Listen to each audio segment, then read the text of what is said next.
Hello, Trinity family. This is Pastor Dewar, and this is your Theology in Three.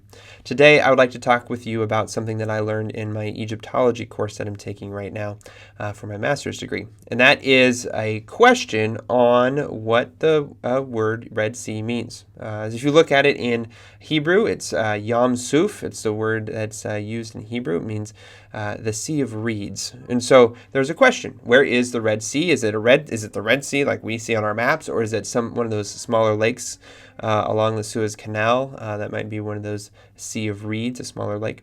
We're not quite sure. Even the best Egyptologists are unsure of its location. We're unsure of the location of Mount Sinai. There's several candidates that are available. And so we're looking at it, and there's a question of how to identify the place of these important events from Scripture.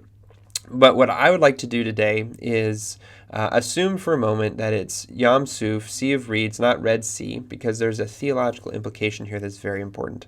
And to do that, we're going to walk through Egyptian mythology, Israelite theology, and then Christian theology to see how we get there. So first, in Egyptian mythology and theology, there is this story that after somebody dies, what happens is they go to a judgment room where they receive judgment, and they weigh their heart against a feather. And if their heart is as light as a feather, that means they haven't sinned, then they are allowed into the field of reeds. Now, in the field of reeds, they are purified on their way to the court of Osiris, where they will live forever with Osiris in his court. And so in this mythology that the Egyptians have, the field of reeds is very, very important. It's a purification thing. So now take our Israelites. They're leaving Egypt in the Exodus.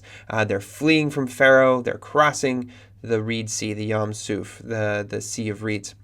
They get to the Sea of Reeds, right? And this is the culminating thing. The 10 plagues have all happened. Pharaoh's coming after them, and this is the end of Pharaoh's army. They cross over the sea. God brings the sea back onto them and destroys Pharaoh's army. And so this is the culminating piece of the Exodus. They leave Egypt, and they are free. If we understand it to be the Sea of Reeds, that there are all these reeds present, and these Israelites have this knowledge of Egyptian theology as they're crossing through it, it would be hard for them not to understand a purification going on, that they're being purified, that their old slavish self to the Egyptians is being removed, and they are now being invited into a new covenant relationship with Yahweh God.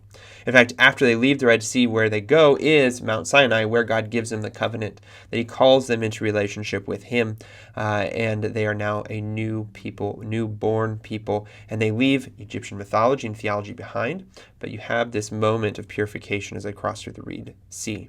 Now, this is interesting for Christian theology because in Christian theology, we have often seen the Red Sea episode as a forerunner of baptism.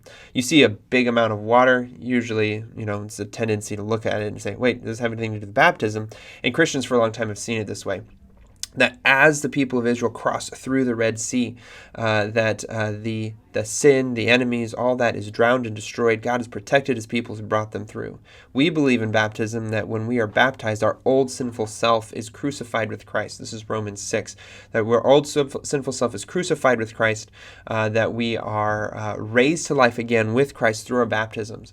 And so we look at the water of baptism much as the same way the Israelites are looking at the waters of the Red Sea, that through those waters, we and they now receive a new identity. We're called into a new relationship. We're called into relationship with Christ in his new covenant, as he promises us forgiveness and everlasting life.